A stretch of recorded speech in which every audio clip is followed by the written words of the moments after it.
नमस्कार, आप देख रहे हैं सिटी पोस्ट लाइव और मैं हूं आशुतोष। सिटी पोस्ट की खबरों पर एक बार फिर मुहर लगी है और आरजेडी ने बकायदा छपरा से चंद्रिका राय को अपना उम्मीदवार बनाया है। खुद चंद्रिका राय जी हमारे साथ बात करने के लिए हैं। सर, सबसे पहले आपको बहुत मुबारक हो, आपको उम्मीदवार बनाया गया है। और कितनी चुनौती देंगे आप राजीव प्रताप रूडी को? चुनौती तो देंगे हम लोग, और निश्चित तौर पर वहाँ की जनता, अभी जो मेरा आकलन है, हम लोगों को काफ़ी ज़्यादा वोटों से वो लोग जिताने का काम करेंगे। क्योंकि इनका अपना कार्यकाल भी बहुत अच्छा नहीं रहा है।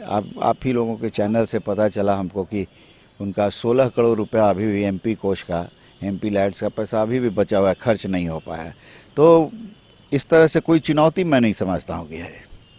नहीं, 16 करोड़ पे तो उन्होंने सफाई बकायदा दिया है कि मीडिया में उसको एक तरीके से उसको मिसलीड किया गया और बकायदा उन्होंने मीडिया में इस चीज़ की खबर छपी है कि उन्होंने सफाई दी है कि मैंने सांसद निधि फंड से जितने भी पैसे होते हैं वो सारे खर्च किए। खर्च नहीं हुए हैं, उन्होंने दे दिए हैं, जरूर अलॉट जरूर कर दिए, मगर खर्च नहीं हुए हैं अभी तक। उसका इलेक्शन कमीशन के कारण रुक गया है। सारा पैसा ये लोग बिटोर कर रखते हैं, ये जनता का पैसा है, लास्ट तक बटोर करके रखते हैं और उसको अंत में चुनावी पर्पस के लिए खर्चा करना, सिर्फ वोट कलेक्ट करने के लिए खर्चा करना चाहते हैं। पब्लिक इंटरेस्ट में कोई काम नहीं करना चाहते हैं। देखिए, छपरा सीट जो है वो लालू प्रसाद यादव का गढ़ माना जाता है, आरजेडी का गढ़ माना जाता है, लेकिन 2014 में राजीव प्रताप रूडी उस सीट को आप लोगों से छीनने में कामयाब रहे।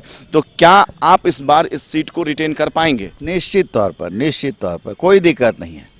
किन किन चुनौतियों को सामना करना पड़ सकता है आपको? क्या क्या चुनौती? हमको तो कोई चुनौती वहाँ पर नजर नहीं आ रही है। मतलब आप ही चुनौती देंगे? अभी हाँ, बिल्कुल चुनौती देंगे हम। लेकिन आप बोल रहे हैं कि आपको कोई चुनौती नहीं नजर आ रही है, लेकिन आप पार्टी के भीतर ही कई सारी चुनौती है। तेज प्रताप यादव ने विरोध शुरू कर दिया है। देखिए, चुनाव तो जीतना लड़ना है, जो जनता के हाथ में वोट है ना, पावर तो जनता के हाथ में है। हम लोग जनता का नब्ज समझते हैं, और जो अभी लहर चल रहा है उसको देखते हुए कौन क्या कर रहा है नहीं कर रहा है उससे कोई मतलब नहीं होता है। जनता क्या सोचती है, किस तरह से राष्ट्रीय स्तर पर देखती है, किस तरह से राज्य के स्तर पर देखती है, कैसे लोकल स्तर पर देखती है, इन सब चीज़ों का आकलन करने के बाद, और जो हमारे महागठबंधन का जो सामाजिक इंजीनियरिंग हुआ है उसके तहत मैं समझता हूँ कि वहाँ पर कोई चुनौती ही नहीं है वहाँ पर हमारे लिए। लेकिन तेज प्रताप यादव जी नाराज हो गए हैं, वो आपके खिलाफ खबर आ रही है कि निर्दलीय चुनाव लड़ सकते हैं। कौन बोल रहा है? ये सब बकवास बात है। मीडिया में बयान आया। नहीं, बिल्कुल गलत बात है। अच्छा, जो जातीय समीकरण है उसको कैसे साधेंगे आप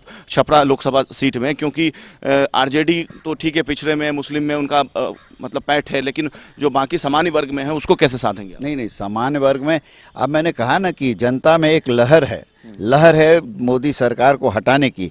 उनकी नाकामयाबियों के सामने सारे लोग समझ गए हैं कि किस तरह से उन लोगों को छला गया है, किस तरह से वो लोग छले गए हैं। राज्य सरकार के प्रति भी पूरी नाराजगी है। जो विश्वासघात नीतीश जी ने किया उसके खिलाफ भी बहुत नाराजगी है। लोग जो मैंडेट को हम विश्वासघात किया नीतीश जी ने, उसके खिलाफ भी बहुत नाराजगी है। बालू नीति के कारण भी बहुत नाराजगी है। शराबबंदी की नीति को जो इम्प्लीमेंटेशन नहीं हुआ ठीक से, सब जगह शराब मिल रहा है, उसके लिए भी बहुत नाराजगी है। और हजारों करोड़ का राजस्व का जो नुकसान हुआ उसके के कारण भी, बालूबंदी के कारण, शराबबंदी के कारण और लालूबंदी के कारण भी बहुत ज़्यादा नाराजगी है लोगों में, खासकर गरीब तबकों में और दलित तबकों में बहुत नाराजगी है। उसके कारण लोग इन लोगों को सबक सिखाने का काम करेंगे। लालू यादव जेल में है, ये कितना बड़ा मुद्दा है? बहुत बड़ा मुद्दा है, और वो भी मुद्दा हम लोगों को मदद कर रहा है। सारे गरीब समझ गए कि सिर्फ लालू यादव के ही खिलाफ अटैक हुआ है पूरे देश में, जिन्होंने गठबंधन करने का काम किया, जिन्होंने गठबंधन को आगे बढ़ाने का काम किया। इसलिए लालू यादव के खिलाफ साजिश के तहत उनको फंसाया गया। लालू यादव जेल में है, इसका पार्टी पर कितना, मतलब मनोबल पर कितना प्रभाव पड़ेगा और आप लोगों के मनोबल पर कितना? मजबूत मनोबल के साथ सब लोग लड़ने का काम करेंगे, ताकि लोग समझ जाएं कि लालू यादव को अंदर रखने का क्या नतीजा होता है। आरजेडी की तो बात ठीक है, लेकिन जो लालू यादव के जो परिवार है उसमें भी अंतर्क्लेश बहुत सारे हैं, तो उन सब चीजों से कैसे निपटेंगे? पता नहीं आप लोगों को कहाँ से अंतर्क्लेश नजर आता है, हमको तो नहीं नजर आता है। हमको तो पूरा सब चीज कल भी तेज प्रताप यादव ने इस्तीफा दे दिया है छात्र संघ के संरक्षक पद से। अरे अब दे दिया होगा किसी कारण से, अब इसको ये सब चीज से जोड़ा नहीं। वो नाराज है 2 सीटों को लेकर के, जहानाबाद और शिवहर। नाराज नहीं है, नाराज तो सभी लोग होते हैं जिसको सीट नहीं मिलता है। उन्होंने निवेदन किया पार्टी हाईकमान से निवेदन किया कि ये लोग भी अच्छे वर्कर हैं, इनको भी टिकट कंसीडर करना चाहिए। कंसीडर होता है, डिनाई होता है, ये तो स्वाभाविक बात है। 40 ही सीट पर लड़ना है, 40 ही आदमी को मिलेगा। चलिए, हमसे बात करने के लिए बहुत बहुत शुक्रिया। तो देखिए, ये थे चंद्रिका राय जी, जिनका ये कहना था कि इस बार वो पुरजोर तरीके से राजीव प्रताप रूडी को छपरा में टक्कर देते हुए नजर आएंगे। कैमरा सहयोगी कृष्णा के साथ Ashutosh Jha, city post live, Patna.